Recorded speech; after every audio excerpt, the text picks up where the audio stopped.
It's going to take a bit. We're not Okay. on. Well, we're on. Let's see. Yeah, Yeah, yeah. we're I'll live on the share it replay. about. Yeah, we're live on the replay. Hi, You want me? replay friends. Did you want me to tag you? Sure. Let me tag you. Okay. Let's see here. Edit. Boom, boom. Julie, Dhara, Roberts. Soulogy Cosmologist is in the house. Let's see what we got here. Oh, we only got one person in so far. It's all right. We've been having a How are little. you today, Todd? Oh my God. Jeez. So, like, how long has it been? Let me think. Let me get my brain on. So it was 2 weeks there, 1 week there.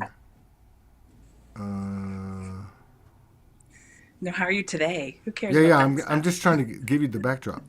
So Yeah, yeah. it's been about 4 weeks. Jupiter's just been all over me, like all over me. When I was a little kid, I don't know, it was some astrology or something we did in elementary, and just on basic stuff. Jupiter's like my dude, right? And so I began through this whole whirlwind, obviously, since Soulogy Fest and even before when I came to Sedona. And so last night I was coming back from the store, and I was going to work a little bit more, and I'd worked up here for like 3 nights in a row, and I get out of the car and I see Jupiter, but he was in a different place. He was a little higher over my head, and I'm like, okay, what's going on? And right then a friend texted me, a very good friend of mine, and everything just fell into place. So it's my friend Ashley Lee. She has a condo in Village of Oak Creek, and she goes, because you want to go to dinner? So I'm like, yeah, let's go. And I was kind of discombobulated, and so of course Jupiter's there. I couldn't stay up. We ate, and I had to go to bed. And she goes, why don't you just stay in the extra bedroom? I said, okay, cool. So I was able to take a shower and just really. So all night long. Okay, first of all, I went to bed. When I went to bed, I asked her this morning. It was about 10:30. I go into the room. There's only one clock. It says 3:31. This is after I get everything ready, brush my teeth. I'm thinking 3:31. That clock's wrong. So no big deal. So I look back at the clock and it's 3:33 and it's 3:36, and I'm thinking, okay, something's going on. And so then I wake up and it said 1:11. And I'm like, what the hell's going on? So I turned my phone on because I turn it off at night, and it was 1:11. So then I wake up again, it's 2:22. And then I wake up again, it's 3:31. 3:32, and I watch it go to 3:33. Wake up 4:44, 5:55, and then I think I got up after that. But all night long, purging. All this morning, purging. I'm gasping for breath driving up the canyon, coming into West Sedona. I'm like breathing hard. I'm like, what the hell? Yeah, so I don't know. I guess that's the reason you're here. Full moon, I'm sorry, solar eclipse. That's why I put purge, baby. But I Oh, is don't that know. what's. That's what it said. It said happiest Well, solar eclipse, purge, uh, baby, purge. I But I don't know. know. Do This I is have your. do I have the luscious baggy eyes of a mom who's been up conducting 7-year-old purge fests for the last 2 nights? People Okay, have here. taken that literally in my house. Okay, here we Another go. gateway of projectile vomiting. God, I don't Oh, miss those motherhood is days. generous. I But don't miss. anyway, that's where your purge is literal.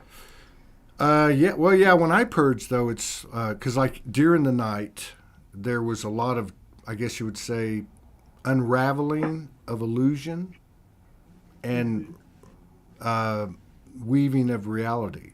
Like I could see everything falling away. I got specifics through the lucid dreams. There was a lot of purging in the lucid dreams, but the physical part of it, and the thing is, her condo. I've stayed there maybe 4 times, and a couple of times were for extended periods. And the way I got it this morning, when I woke up, I was like totally just like a truck ran over me, and I thought, man, I haven't felt like this in a oh my God, since I've been here. So there's something about the land there because I've had some experiences across the street. I met a big giant owl last year, and then this year there was like this whole other thing that happened. A portal opened, and I won't go into it. But so there's something about that, like I went over there to get purged or something. I don't know, but it lines up with the stars, and I saw your post with Spica and all the different celestial bodies, and I'm like, okay, there we go. So that's a lot of traffic. So I'm looking forward to hearing what's actually going on from your perspective. It's good to see you again. I missed you. Good to see you too. I feel like we haven't chatted in a while. Hi everybody. Thanks for having me today, Todd. Of course. So when Todd reached out to me to do another show, and I was like, well, let's do it on Tuesday. It's the solar eclipse. So happy partial solar eclipse to everyone.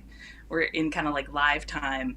Of course, these celestial events are never a day, right? Like the opening to this gateway for me, it came October 9th, 10th was the full moon.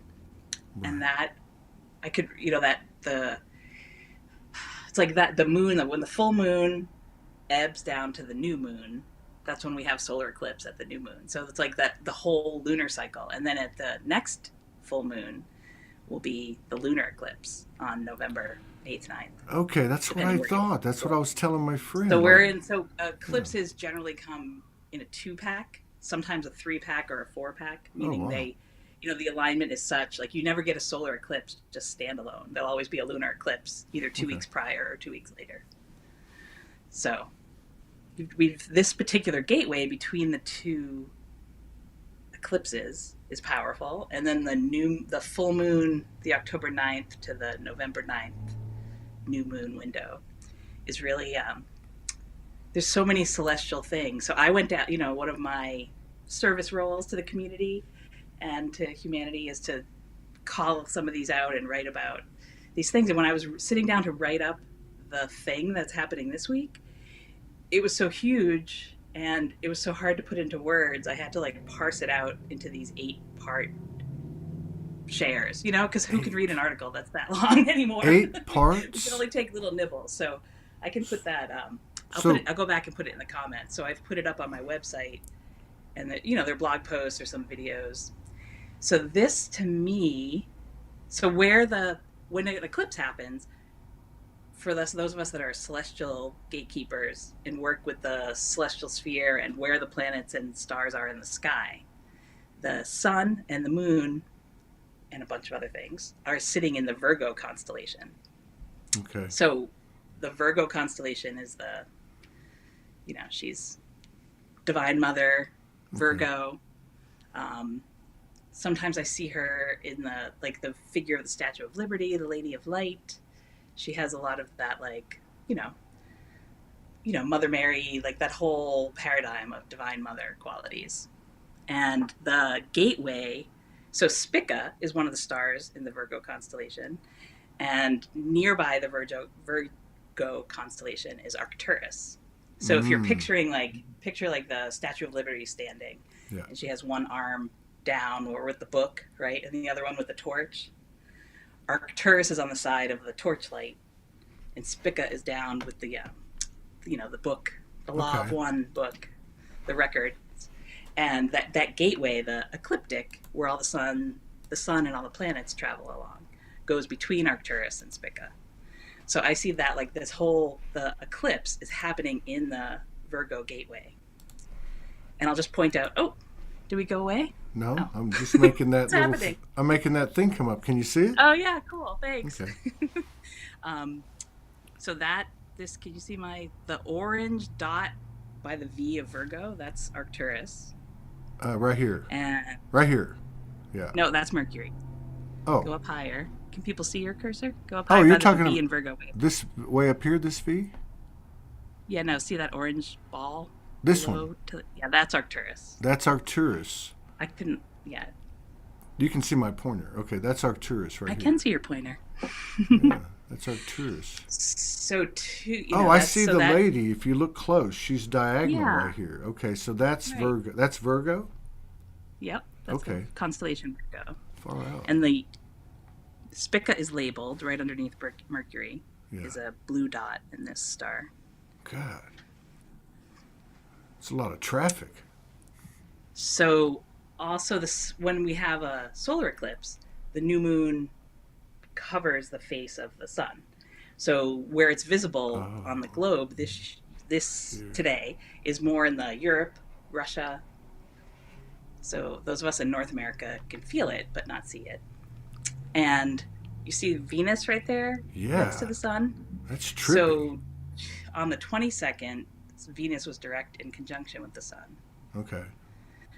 So I just like to always put this caveat to I can't see any like questions or anything, but Oh, hang on. everyone Let me. inevitably says, "I thought the eclipse was in Scorpio." So from an astrology point of view, in Mm-hmm. the zodiacal houses, that's true. But what we're looking at is like where's the actual sun in what constellation in the sky, or it's like a precessed, more like in the sidereal astrology look.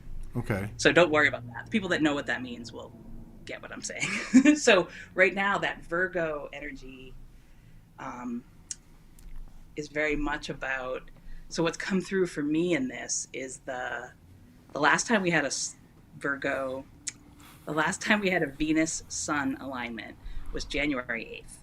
That's the last time they conjuncted. Okay. And when that happened in January 2022, this I was feeling into the rainbow light body being really, really important. And what came through for me is this technology, this light body technology that's associated, it's called the Star of Venus or the Star of Inanna, the Star of Ishtar. It's Hmm. this 8 pointed star. And I think, you know, if I we can think back, we talked about that a little bit then. But so I've been working with and playing with that light body technology here at Inner Space because I like to, you know, before I share it and work with it with clients and all that, I like to know how it works. So I've been unpacking it and working on it here at Inner Space, and I even have like a model of it with an octagon that I have my treatment table under. We might move in over there. I might do if you want me to. I'll do a Yeah, sound yeah, that would thing. be very cool because I was wondering how do you play with. So the star. Let's talk a little bit. So the Venus Sun conjunction happening just a couple days before the eclipse has put this. How it's shown itself to me is like a lot of this light.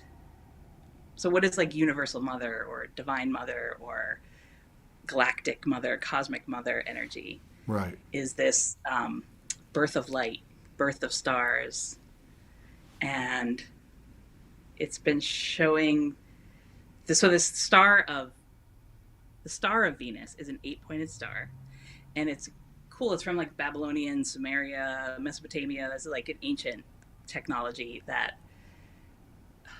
Ishtar and Inanna followers would work with, and it's in a lot of paintings on the side of cave paintings. Or did I mention I'm having a little trouble talking? Did I mention I've been up for 2 nights with Yeah, look, you're doing all great. the I Look, have you're like doing great. you too, like a few hours of sleep. Let me, The herbal but let me, skills are coming but online. So so anyway, wait. this 8 pointed Okay, star okay. is this super cool thing that showed itself to me to work with people in their rainbow light body. So each direction is kind of like the compass rose or, you know, just 8 pointed star. And each direction has a planetary association that has a Okay. rainbow ray, cosmic ray association, and it like builds your rainbow light body. So I feel like we're getting a lot of this polished up rainbow light body activity. And then part of the share that I'll put that came through to me is like our Macabre, um, our 8 pointed star. You know, when the sperm and egg meet in creation space in the womb for Okay. humans, Mm-hmm. we go from 2 cells, or the 1 cell divides into the two divides into the four, and then the four divide into the eight. And those first 8 cells of creation and conception are called the seed of life. Yeah, that's like And the that spark makes of creation, right? the eight I never pointed thought of that. star in 3 dimensions. But that's similar to the sacred geometry shape that is the Merkaba or the intertwined tetrahedrons, star tetrahedron. So it's this like creation space of like when does your soul enter your physical human form?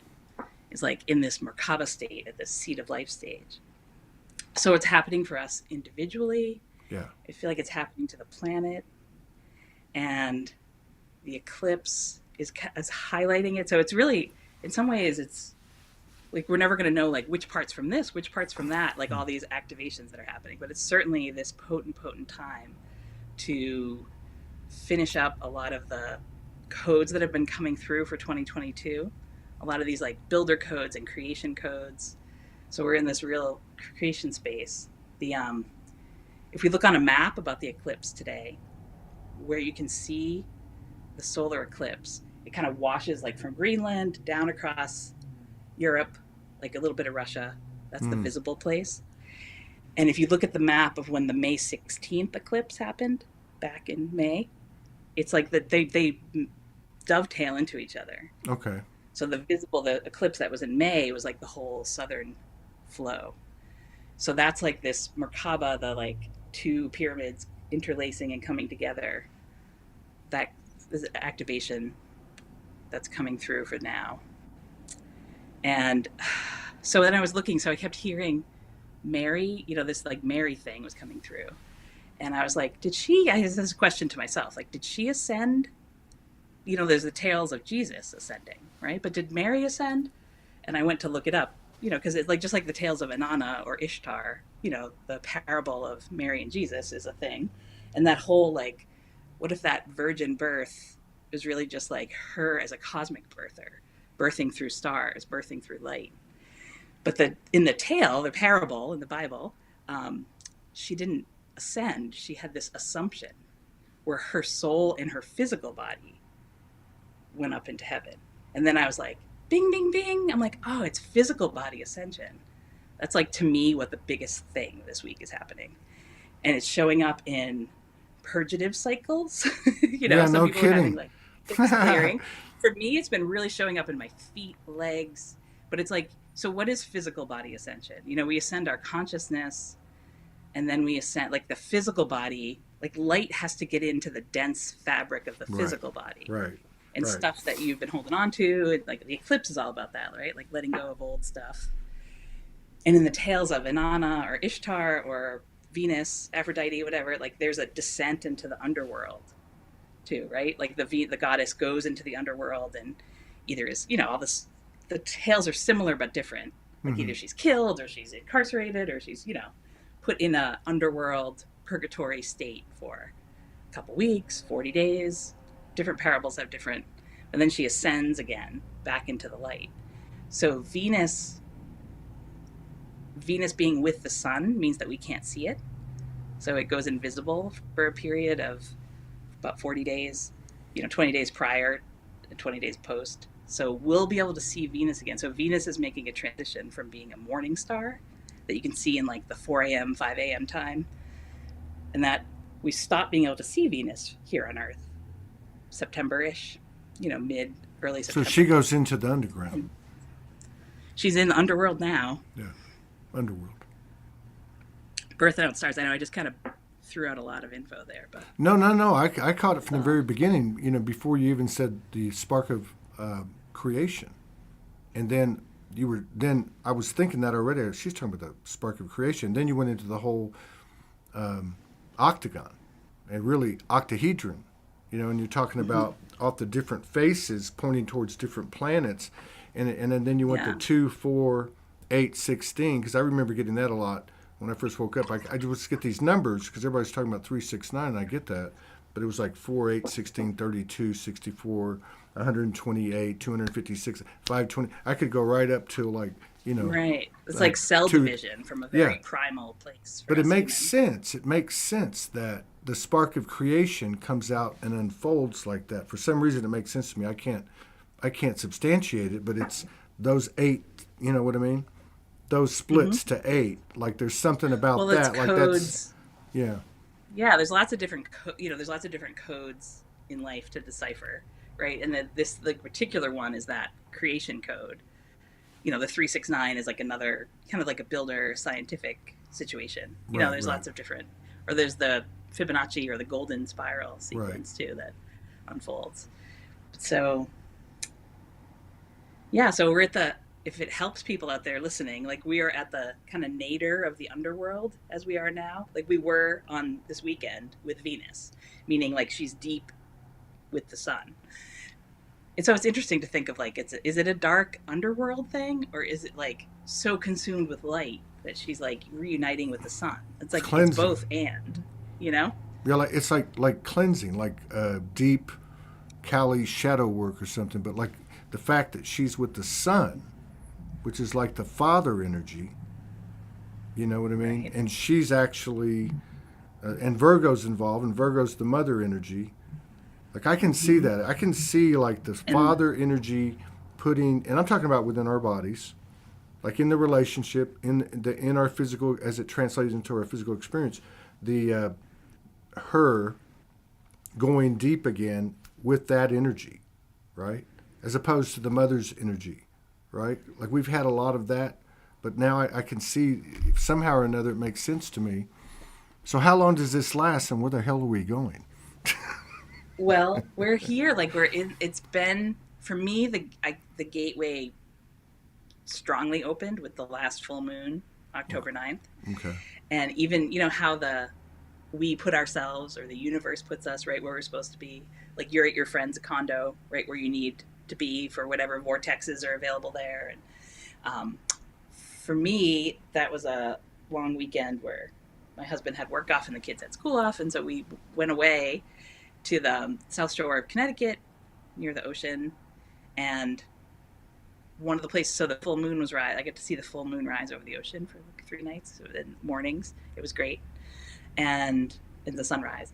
And it so happens that there was this garden slash like retreat center church type place that had this Mother Mary shrine in this like pyramid, and I just happened upon it. Like I put a bunch of pictures of it. So I was like, that, like it's interesting. Like that'll happen, right? That did happen for me, and it was like I could feel the powerful moment of that. But then it takes like a few weeks to even like sort of figure out as we're going, and I'm watching like how gateways work. Is like information comes into us in these like little slivers, or these little happenings, or these signs. Mm. Whether it's on a truck that we're driving behind, or whatever. Things come in all kinds of different ways. Songs that play in our heads, or things we see. So that Mary thing was a strong, like, okay, something's good. And then I was like, oh yeah, it's the Virgo, right? Virgo. When I looked at the sky and I saw that, and that mothering, and like, so there's a lot of the storylines are clearing Yeah. too around Bullshit. whatever, all the stuff we don't do, All the martyr bullshit's stuff, cleared. all that, and so that assumption, the assumption thing versus ascension, Yeah. that was fascinating too. So to feel ascension? like, oh, that's Okay. So like when they say um, no planets ever had a physical ascension, I've heard that a lot. And this is like our yeah. first, it's like our, I don't know if it's true or not. I'm just saying that's actually assumption, is what you're saying. Well, Physical yeah, I ascension. don't. I honor anyone's intel, and I'm not Mm. gonna like bash other people's intel. It's great that that's in for. I'm sure for whoever, there's a lot enough people saying that's true in a wide swath of people's realities, right? But for me, as I see it, maybe that's just a very Earth based view, because Yeah. what's ascending is the sun that runs the whole solar system. All of the planets in our solar system are ascending right now. It's not just the Earth. Like Venus is moving into her ascended state, or I their see what you're ascended state. saying. So it's like that's more of like Mars is that's more like ascending. a Like human get. it's the That's, sun. Yeah, it's the yeah. sun that drives the ascension Wow. cycle. So every planet is in the solar system Mm. is undergoing things. It's fine that we take on these cloaks of like a myopic Earth-based view, Yeah. because So that's the it's like world. it's just an expansion of our own So that's not individual. like it's not Yeah. true, but it's a limited view. Well, it's like like for But us you asked me personally. that the original question you asked me is how long is this happening, right? So Venus in the underworld, like the next time we see the heliacal rising of Venus, meaning the next time we can see it In the morning. in the evening Oh, sky. in the evening. Like I'm Okay. guessing for me it's going to be November 22nd to 28th. It's a little subjective because it depends what your horizon lie is and where your longitude. I'm at about 42 degrees, my longitude where I live. If you're a lot further south, closer to the equator, it's going to be different, or closer to the poles. Would you But around that November time. would you say that that sound, it feels right too for some reason? I feel like December is going to be but we can talk about that some other day. But do you But feel like so we have to that's move do you, through the lunar eclipse is like the bookend of this solar eclipse. So that's November 8th and 9th. So the next 2 weeks we are in okay? this. So November 8th and 9th. That's right. Now, end of November, we start to see the evening star, right? And Venus will be in the evening sky I'm again. sorry, will be in the evening Yeah. sky. Is that when it starts to lift? What Well, happens at that point? Or do we hit what another lift? point in the roller coaster where it goes straight down? We are in this complex cosmic stew of like we're either in a kaleidoscope or like when you go to the laundromat and you watch your clothes wash. Like we're not in like, oh, it lets up and then we do this. It's just like boom boom boom boom boom boom. So it's one after the other. But this particular cycle will have run its course by the end of November. Okay. Well, let's stay with let's stay with the period through the end of November, so we can be fully prepared as possible.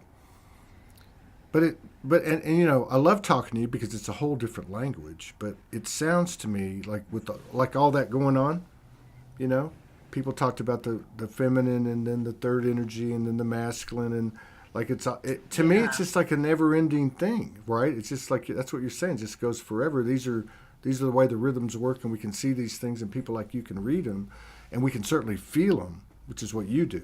You actually bring it in, whatever you're going to show us later, like with that what you've been playing with.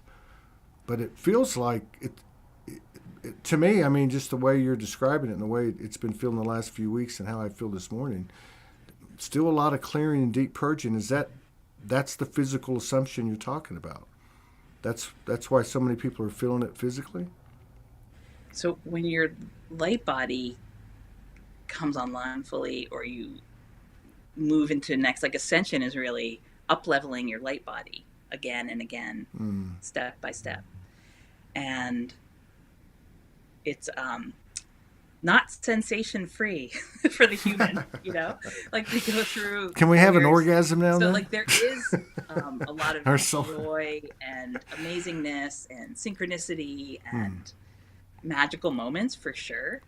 And there is also stuff that happens to the physical form as it's happening. Right. And I'm not one to get caught up in like ascension symptomy, like this is happening so I'm getting headache, or this is happening so I'm getting this. Like it doesn't work that way for me. But to say like we are leveled and put on a horizontal surface, be it a bed or a couch, or like that feeling of like to me this week, last few weeks, has been like a lot of feet, shins, knees, thighs, which doesn't mean that's how it's going to show up for anybody else. Right. Right. But those markers for me are more like my Merkaba, my like light body vehicle, like from the sacrum down to the feet. So maybe it's like that Earth Star chakra getting recoded, recalibrated, and put online in a new way. Um,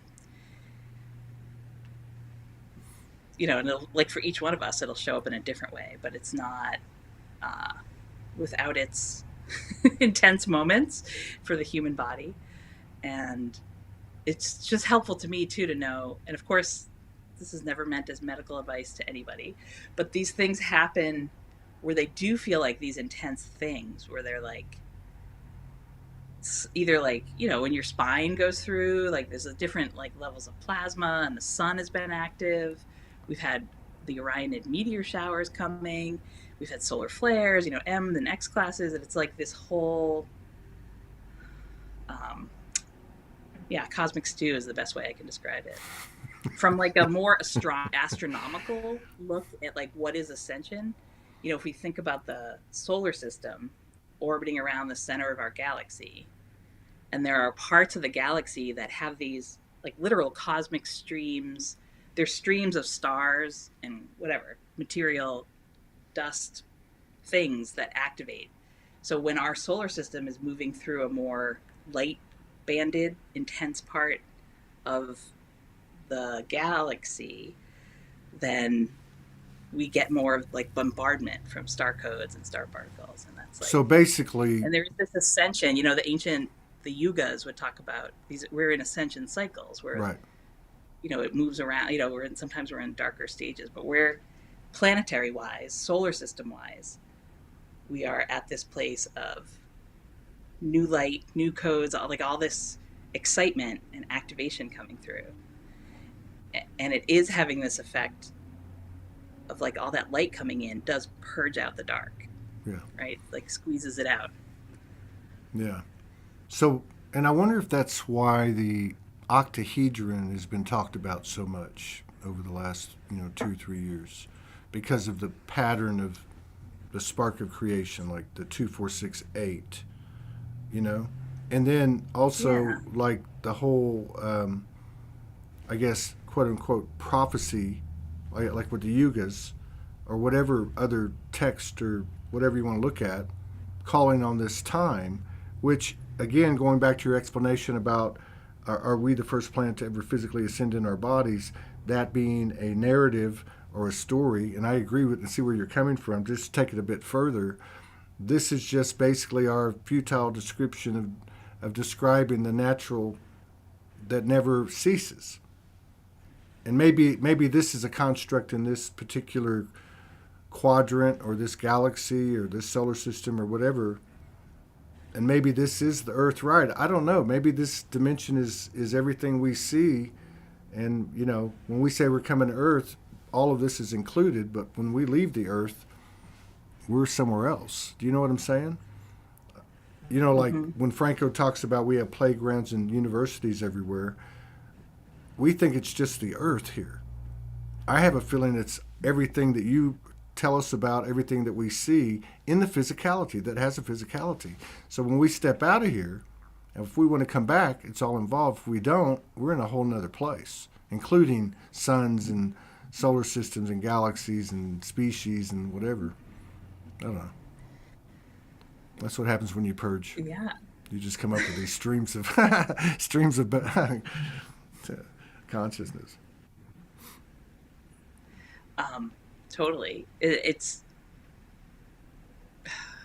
just making sure I say this well. There are a lot of human beings that live on Earth right now that think that the only intelligent life exists on this planet.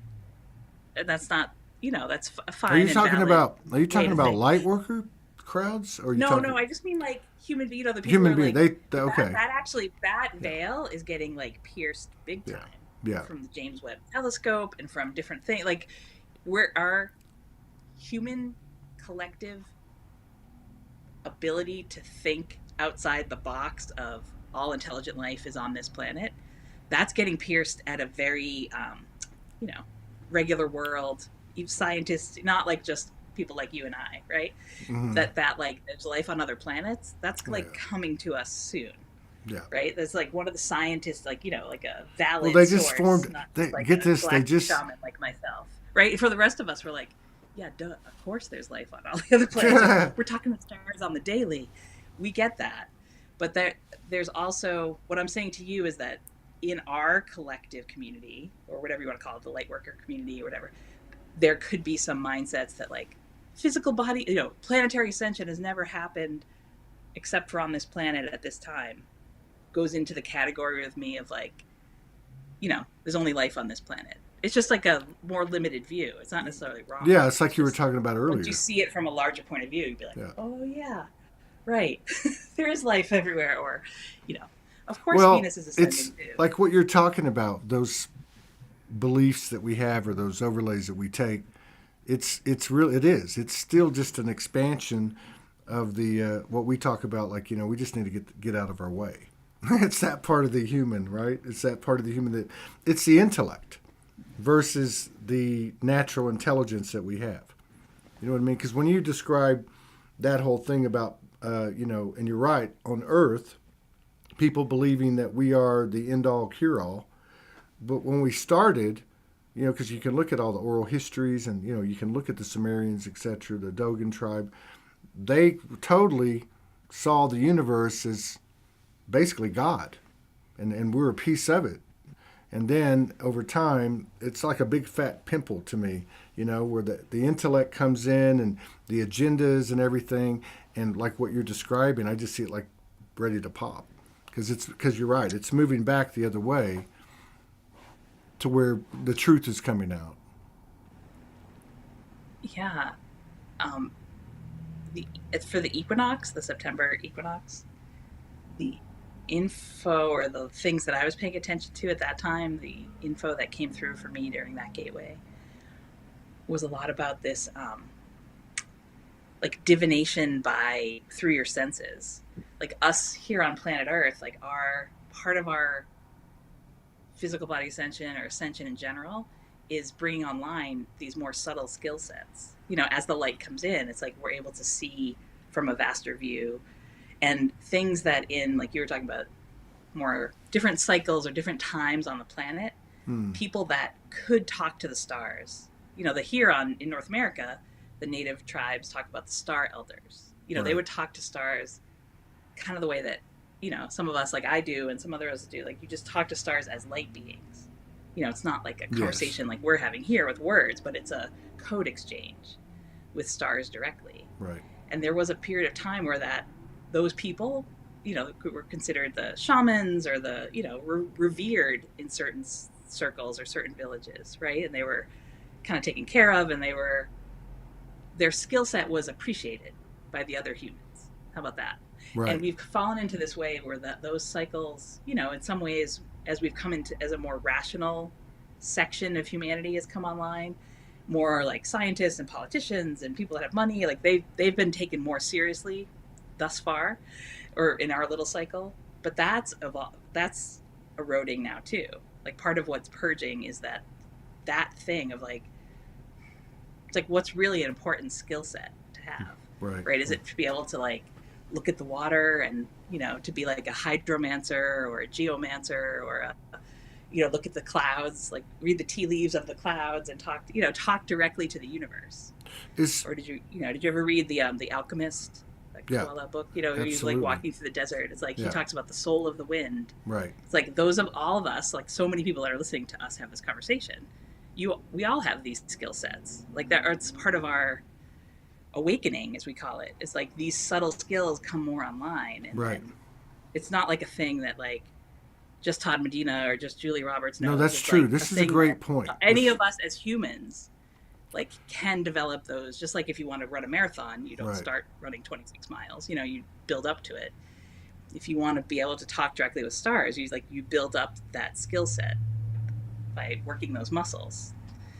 Does that make sense? Or that yeah, this is a great explanation. I had a conversation on camera with a friend the other day, and she has a pet, and it was going nuts, and I knew instinctively it was my energy. I just knew it, and it didn't know what to do with it, and it was going nuts, and so they were like, "Hey, this doesn't normally happen." I said, "I know what it is, but I just knew what it was. This is this subtle thing you're talking about, right?" So I said, "Give me a second." And I put my head back, closed my eyes, and I started talking to it. I said its name, and then I started talking to it, and I explained to it telepathically, you know, and I just kind of had to merge with it and explain to it. It was weird. It was like a quasi conversation. It was a little bit of both worlds. But the point is and we felt this, all of us have felt this from time to time, right? Intuition or whatever you want to call it. But it worked so, and I knew I wasn't like, you know, I wasn't like a dog and pony show. I was just like, you know what? I did my thing with it. As soon as I came out of it, I said, he's going to be fine now. And sure enough, absolutely fine. So I think these are the subtle things you're talking about. We think it's going to be all these bells and whistles. And again, let's get our intellect out of the way and the need for a story and because it's actually happening, and this is what we're getting used to. It's cool. It's a cool thing. Maybe that's part of that, you know, the cycles of the dark matter, for lack of a better word, or like moving through the stuff in the physical body that's kind of in the way of that. Be it your own, you know, it's in the mental body and the emotional body and the physical body, the multidimensional body, and moving through your own limitations of what you're capable of. Right. You know, that's part of what those cycles are. Like, it's part of this releasing. It's like, it's not just like suffering for suffering's sake. You know what I mean? Like, it's not like we're just going through this. People do get caught up in that loop of like, oh, we're like, you know, letting go of the shadow work. It's like, yeah, it's like, But it's like dissolving some of that stuff, and then always focus on like what light are you bringing in, like what Right. is being revealed in Yeah. the same way, like what's happening, like you're doing the nitty gritty work, like releasing your own patterns of limitation in your mind, patterns of limitation of how you talk to yourself in your quiet time, patterns of emotional, cycles or reactions. That's like, that's very up for me. Clients I work with here at Inner Space, friends, like it feels like that's at our most heightened Wow. trajectory right now too. Like moving through all that. And Right. once you transcend your own human limitations, if you will, it's like you have more space and quiet inside to be able to hear and listen and see with all your senses, Mm. So like you did with yeah, the that puppy or yeah, whatever, the doggy. yeah. So you mentioned about, and I hadn't really thought about this, but you mentioned about the relationship um, or acceptance, I guess, of the cosmos, of the information that's there through society, through conventional, civilization. And I'm just thinking back like to the Renaissance in the 1600s, because I read a lot of biographies and history of that time, and there was at that time like this kind of a burgeoning kind of a, I don't know if it was like a birth or a torus field of intellect and intelligence. So there was substantial amount of credibility, even in let's say the highest educated circles, for astrology and what we would call spirituality or the soul. And I'm just wondering if you don't have to answer today, but I wonder if some of the celestial alignments or movements or whatever are similar to back in that day in the 1600s. Hmm. Like, are That's we? good. Do you? Or let me ask you a different way. Do you feel like about to go? You feel like I'm not going to say about. Are we going through some type of renaissance that's taking our human experience with our innateness, in terms of our relationship with totally understanding everything? Yeah, for sure. Okay. Like that, where, because like when you talk about like, oh, the Renaissance man or the Renaissance woman isn't as common, but it should be because Should women be. always do this. But like that, you're No. taking all these different skill sets Hmm. and bringing them back online. Part of ascension is, it's like you're activating, clearing the storylines for, and evolving all your aspects of soul. So, a Hmm. lot of the myths or parables have us sitting down at these, whether it's 12 Knights of the Round Table or 12 Apostles or 12 diaspora tribe of Judah. Like we have the 12 strands of DNA. We also have 12 planetary bodies if we count the 8 primary planets and the 4 dwarf planets with Pluto and Aries, Maki, Hanumai. So there's 12 celestial bodies in the solar system. And then we talk about the 12 strand DNA coming online. Okay. That all of that to me is the same as saying like planetary ascension or human being ascension. It's like you're activating and becoming aware of all of your 12 different facets of soul, Yeah. and like clearing the every one of them, The true be it archetypes. like a lineage, like a star lineage has like, they have storylines that get distorted in the field that you have to Hmm. clear through. And then on the other side, there's the gold nuggets or the skill set or the ability Yeah. that comes through. Yeah. And then you embody that as your higher self, as your soul self. That's a great And point that, too. like, when you have that all turned on and activating and fully embodied, that's when we're like the ascended masters living on the earth at this time as. That would be dope. That's dope. We're doing it. But God, you just said something. Yeah. You just said another thing that makes a lot of sense too. I love how you bring it down. So, like, because of those 12, I don't know what you would call it, the true archetype, Aspects, soul yeah, aspects. aspects, Yeah. the virtues of Or the soul, archetypes. whatever you want Yeah. to call it, yeah. Um, Even like waking up and everyone has their different abilities or whatever skill sets, and like the limitation that you were talking about that applies to us at a human level. But even in our relationship with those aspects, we might get too entrenched with 3 or 4 of them, thinking, you know what I mean? Because we see that, and we've all been guilty of it. You know what I mean? Like, oh, I can do this, I can do that. But I mean, like getting over attached to these 4, and that's a limitant. The same pattern that you're talking about, where it's blocking access to the rest of it. You know, that's it's weird because. Like the way you were talking about earlier, how these things are coming in a subtle basis, it's bringing everybody to the same place, though. Like that whole place of true oneness where there is no hierarchy. You know what I mean? There's Right. no more comparison. Right. And it's not about, I'm not going to compare it. We can, I think, consciously contribute, like through non-judgmentalism and compassion. But like everyone's coming to this point. All the BS is getting wrung out. This is cool. Because it's direct communication to source without the middleman or woman, without the priest or the guru or the shaman.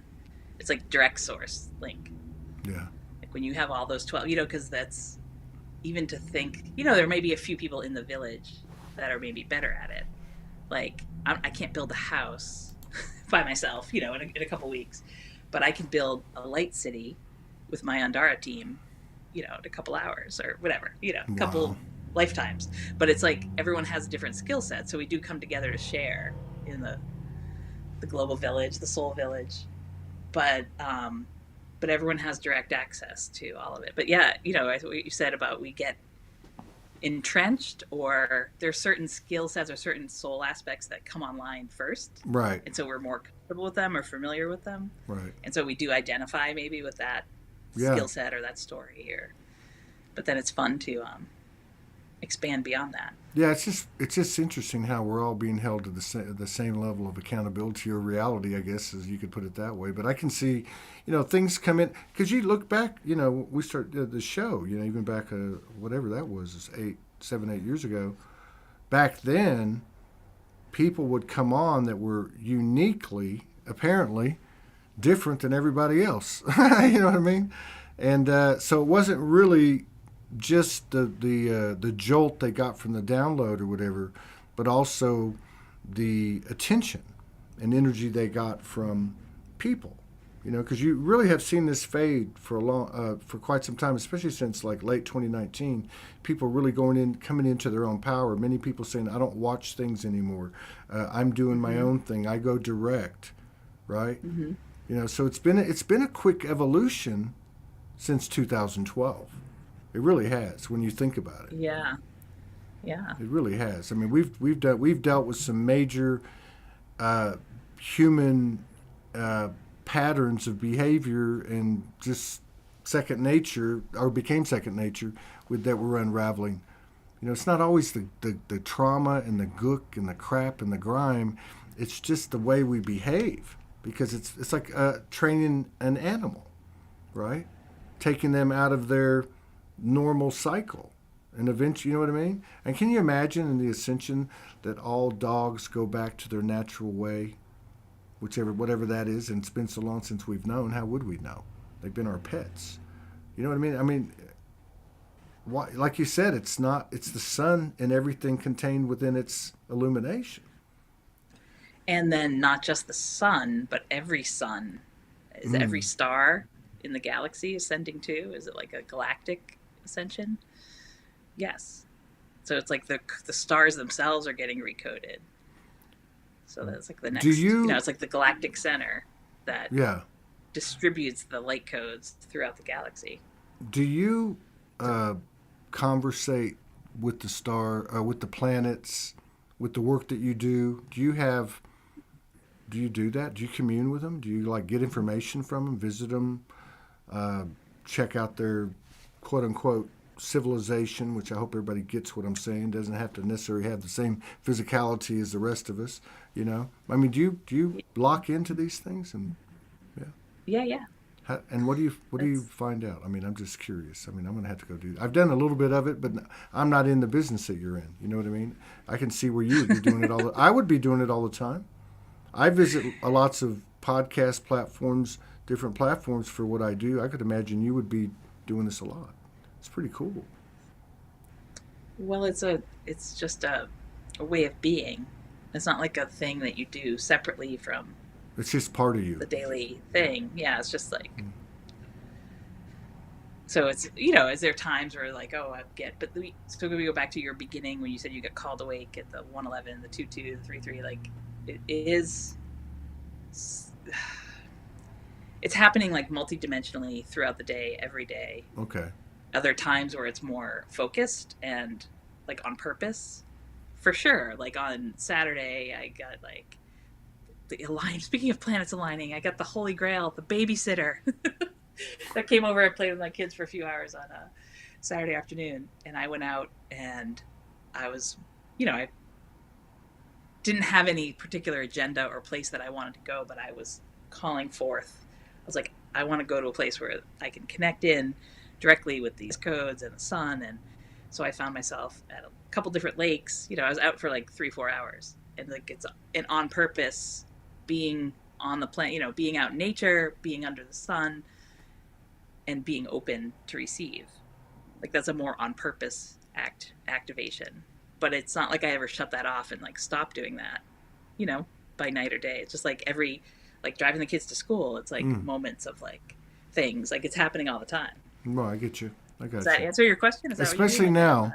Especially now, because I know you've been working on this kind of stuff for years and years, and other things. I mean, you've been very much in this, embodying this through like your work. But I would even imagine too, like with what you were talking about, the subtleties that are coming in, and the subtle way they're coming in. The click, click, click, click. Like everything is becoming easier to read and clearer. But it's weird because I think that skill set, maybe in our community we refer to as gatekeeping. Okay. What gatekeep? It's like basically like opening the gate, the channel, the information stream. And how do you open that? You do it with your own human being awareness. Right. It's like just by focusing your attention on something and spending your time with it and devoting yourself to it. Just like, oh, this is something that's important. This is on my radar. I'm going to pay attention to this. That's that act of gatekeeping. It's like being a conduit for the light, the knowledge, the new codes to come through. Yeah, that makes make sense. Yeah, absolutely. It makes sense. And gates are like sometimes they're celestial gates that do have to do with the movements of the planets and the stars, and some of them are seasonal that happen in, let's say repetition. But every time we always have equinoxes and solstices and things, but then there are some fixed things that happen in the sky. But then there are these things that happen, this year's October is going to be really different than next year's October. It's not always, and different things happen. And they're all, just from a astrophysics point of view, where the planets are in relation to each other, create magnetic fields. They create they create geometries. Mm-hmm. And we're under the influence of that geometry, whether we're aware of it or not. Mm-hmm. So it's like you can look at them as these like, like a combination, like clicky things that like click in, and it's like, oh, that key code is opening this particular gateway, not like a physical door, but like an information door that allows in this certain amount of material and a certain amount of codes, and you take them in. It's like in your light body, in your subtle field, and eventually they filter down to where they can come, into your mind, into your thoughts, and like eventually we have conversations like this where they come out into the lips or onto the typewriter or through pictures. It's like how you share them out there and with other people that care about them too. But that gate, like we're under these influences of solar eclipses, and then like all these other overlays are happening. Okay, so I just want to ask you this one other thing too about like the whole your whole experience of planet visitation or celestial body visitation or communication, communion. Like, as an example, have you ever interface with a celestial body that had a strong, uh, let's say, like the sea kingdom type of presence, like whales and dolphins and aquatic, type of entities and energies. Absolutely. That's one of my, I'd say my primary things is like this water world quality. And for sure, yes, is the short answer. And do you think that that same quality that you might have found on a proverbial external planet might, because I know we're talking frequencies and light and resonance, and it's much more than the physical. That do you think that we have that same type of fields of consciousness within our deep oceans? Or the whales, for instance, the whales and the dolphins, just or maybe they're emissaries or ambassadors of places like you're talking about? It does seem that way for sure. And a lot of us working with the whales, dolphins, and aquatic realms here on Earth have that sort of like deep remembrance of, it even shows up in like movies like the Star Trek the Voyage Home, whatever, when that probe came through and like only the whales could save the Earth because they could communicate directly with the it shows up in our movie space, it shows up in sci-fi, and for sure it does seem that way, like the whale thing. You were, if this is answering your question or taking it a different direction, you were talking about that Jupiter experience you were having. So Jupiter, up until I think it was September 9th, 10th, 11th, has been in most of the summer since July. It was in the constellation of Cetus. Cetus is the whale constellation. Okay. So it's not on the zodiac. We don't hear about Cetus as much. Right. It's on the celestial equator, but it's near. It's close enough to the equinox point, where like this is the zodiac and this is the celestial equator. It's close enough there that a lot of this time the moon for sure and a lot of the planets do move through Cetus. And Jupiter got super duper whale coded, for all the summer. Wow.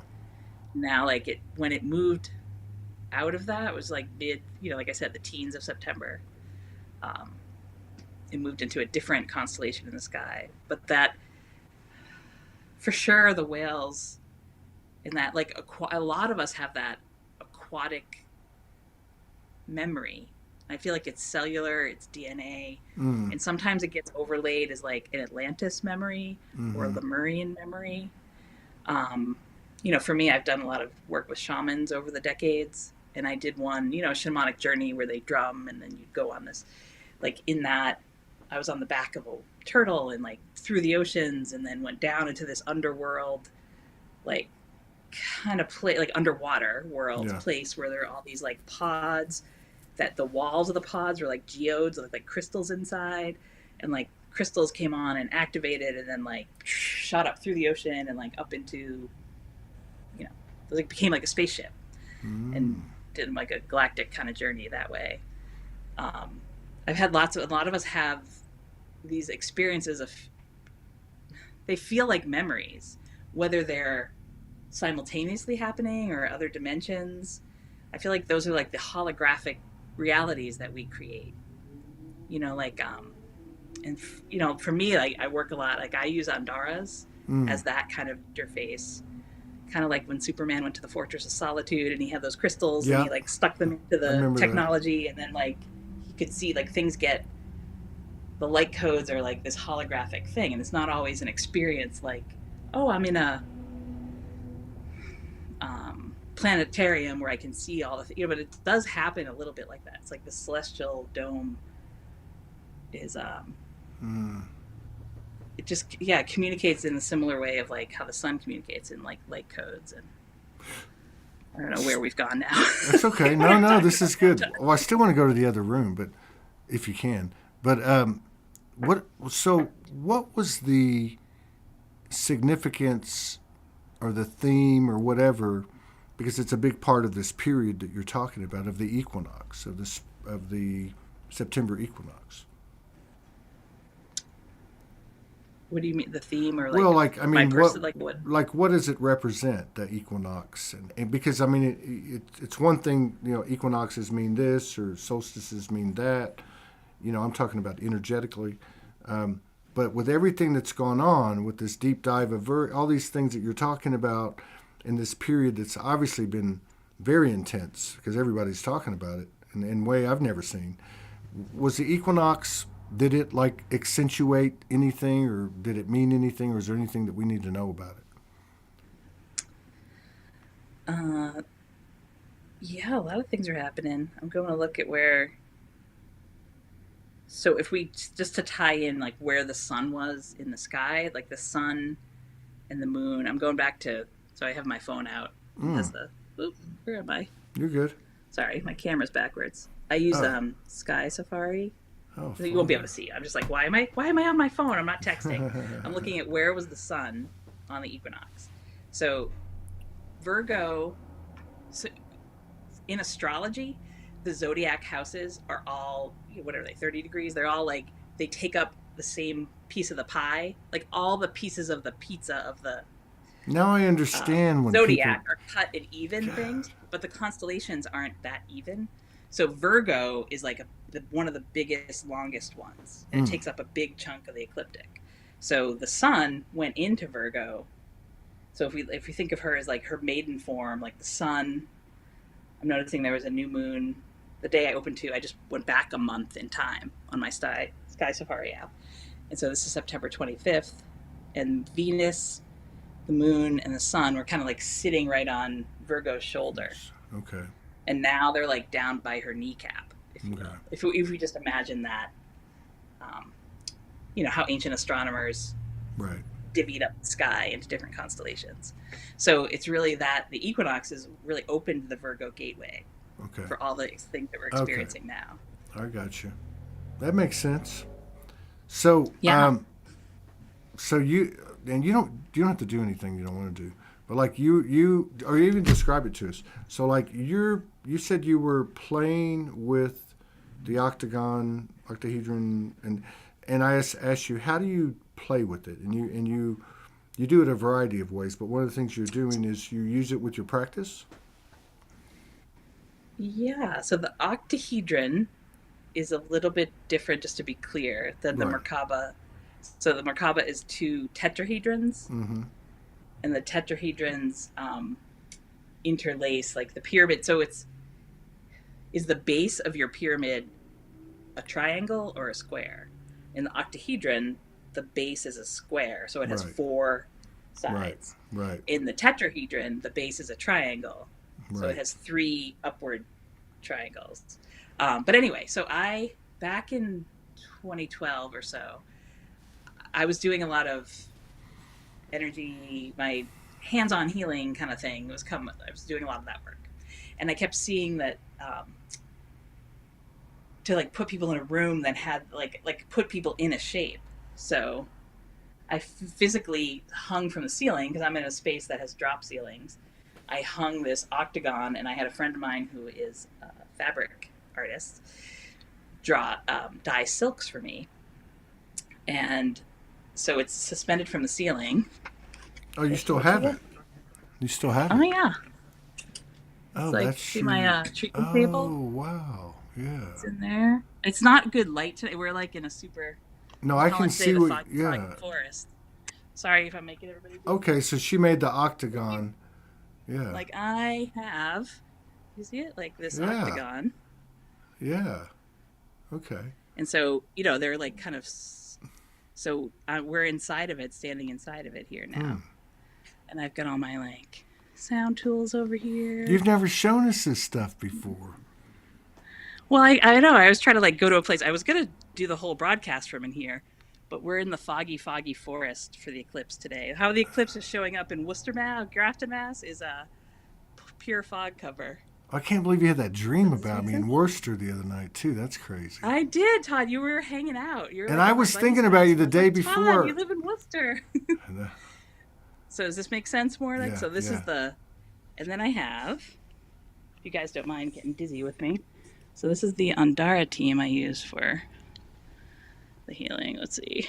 I'm driving backwards, like I'm driving a boat backwards. There we go. So do you see that star? Yeah. I drew that. And that's a whole... So I have like, I know we're not commercially here on Soulogy, but I do have some... No, you can be commercial. You're I have a course that I'm putting through and like a energy thing that has to do with this star. That's the star of Venus. Can you see it well? Yes. Sorry. Yes. Like I can't see my computer. Oh, there we go. This way. Down. You had it though. We saw it earlier. Now you're okay. way off. I'm like, get out of there. I'm like crouched down and try to hold it. No, so you have a course. You have a course. You have a Rainbow Dhara team that I use. Yeah. And people come in here. I mean, I'd say I don't have as many people that come. People can come here in person and lay on my table, or they can come on Zoom and hang out with me in here, and it works just as good either way. I'd say like 90% of my people are remote, Zoomy people these days because of the way of the world. Everybody's Zoomy now. That's Zoomy people. Yeah, it's good. But then like a lot of people. It's beautiful. Around I'd like to get up there someday. How far are you from Worcester? Oh, like 10 minutes. Really? God, that's crazy. That's crazy. I must have been running circles around your house. That was a long time ago, though. You were probably in kindergarten.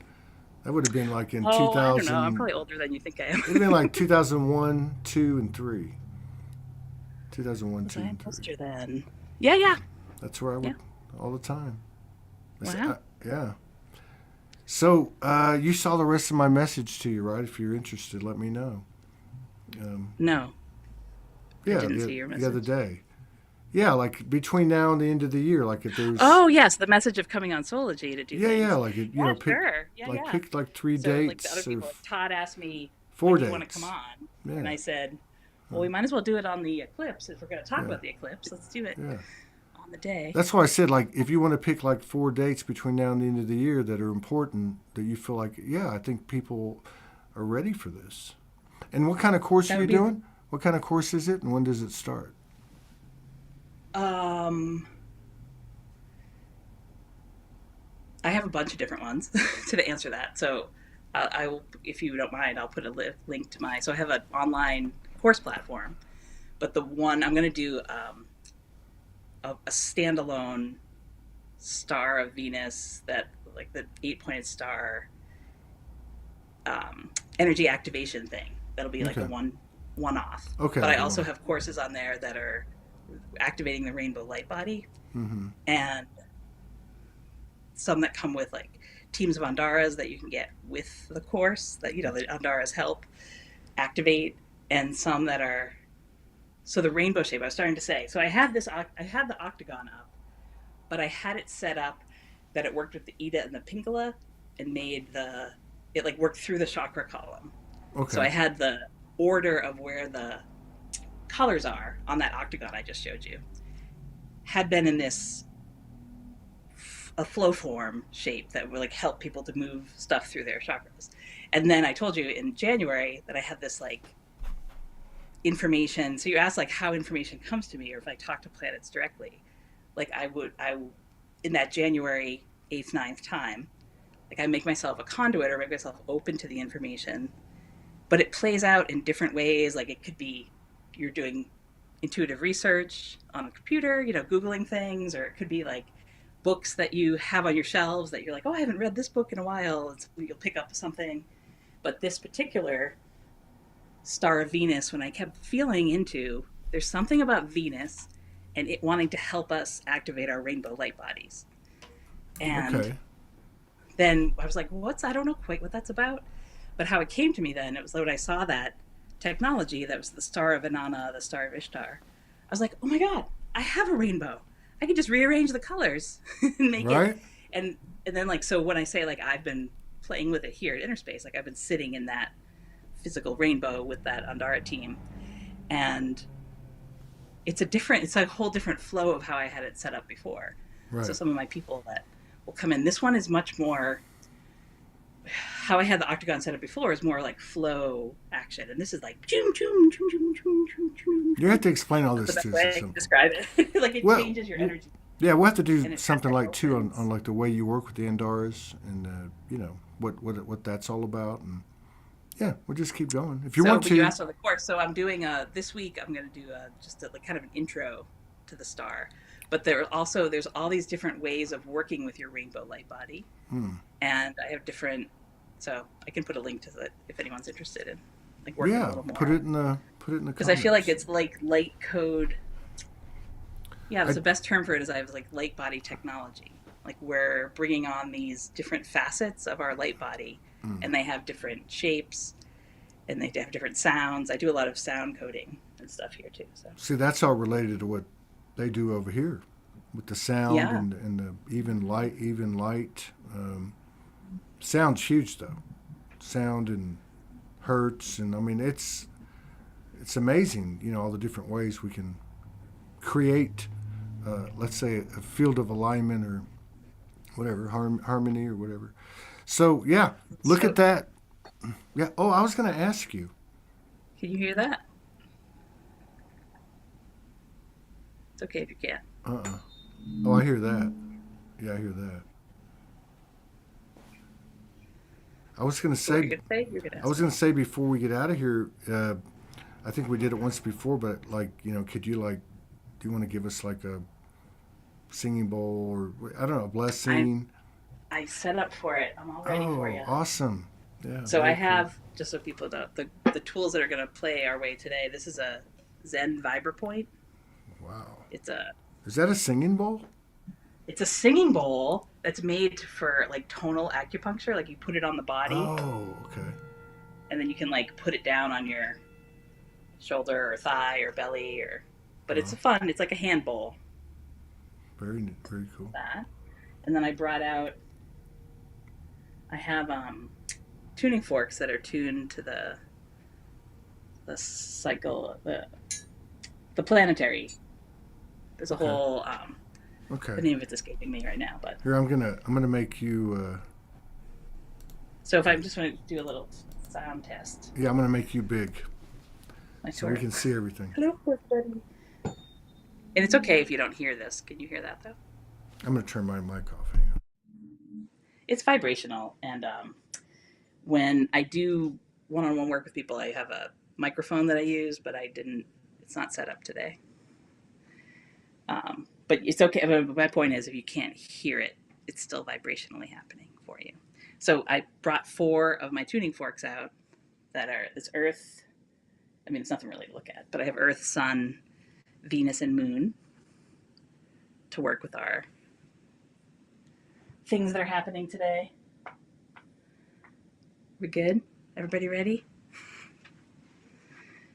So I call what I do here at Interspace, I call them Interspace journeys because they do function like that. It's a like a shamanic journey, but like a cosmic or galactic shamanic journey.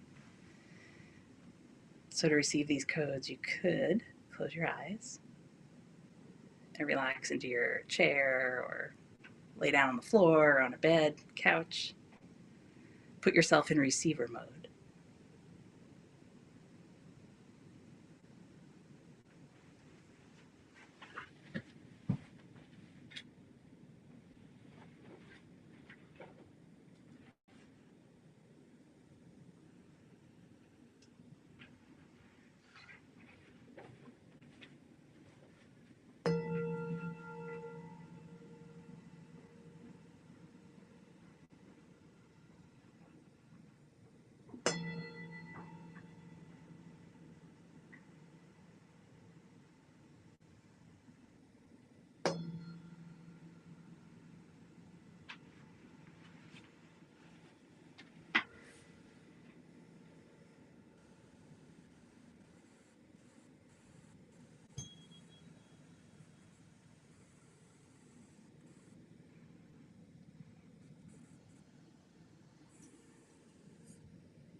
Here we are, embodied on planet Earth, spaceship Earth, our home.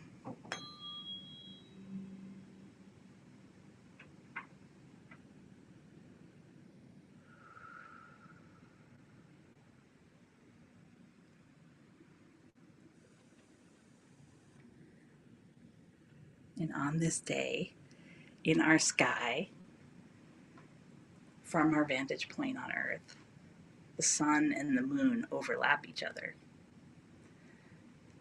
That's what an eclipse means, right? Sun and moon together. Disk of the moon covering over disk of the sky, which really is a union of sun and moon, masculine and feminine, mother and father, within and without.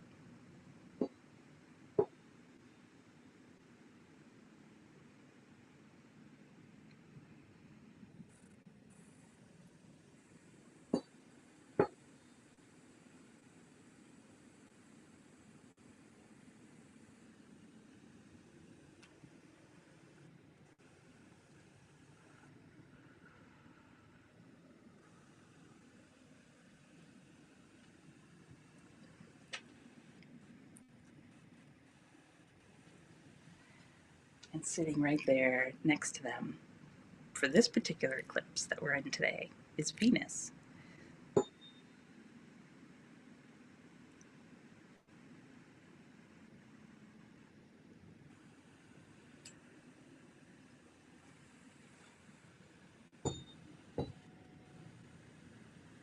Sun and Venus.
That was trippy.